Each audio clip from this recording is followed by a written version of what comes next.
This is Dr. Caudill Miller, Dr. Miller's Guide in Neurology, and we've been talking about neurological problems we see in private practice. And one of the most common things that I see in my EMG lab is carpal tunnel syndrome.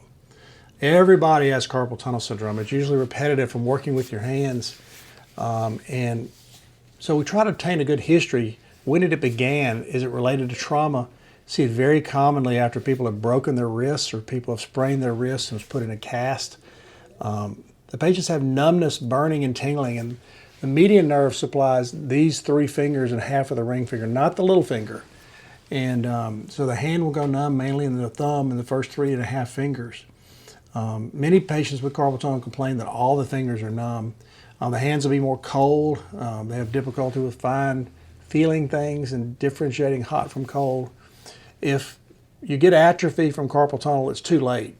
You do the surgery, the atrophy won't come back. So this big fat muscle in the thenar eminence will just waste away. We've got to do the surgery before then. So the classic history, just wake up in the middle of the night, hands killing you, they're numb, you have to get up, walk around and shake them, and they'll wake back up. They feel like they're asleep. Wake up in the morning, your hands are real stiff. They're much worse with repetitive movement, like long distance truck drivers just have a hard time driving, their hands go to sleep. People work on assembly lines, very clumsy, have difficulty opposing their thumb to their other fingers, and they're weak. The fingers feel like they're swollen, but they're really not. That's one of the hallmarks of carpal tunnel. The hands feel swollen. You look at them and they look normal. Sometimes can itch. Very common with diabetics. So what's the workup? Nerve conduction and EMG study. You know, we see this very commonly where the nerve conduction across the wrist, the finger to wrist, the palm to wrist, the terminal latency are slow. Everything else is perfect. Classic carpal tunnel syndrome. We try to treat people for about 4 to 6 weeks.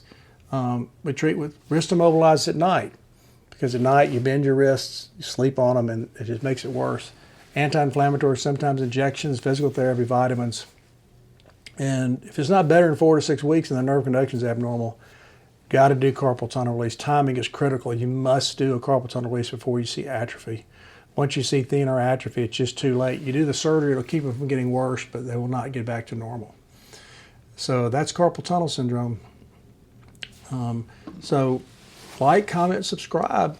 If you have any new problems you want me to address, I'll put out videos every week and we can add yours to the list. So more later.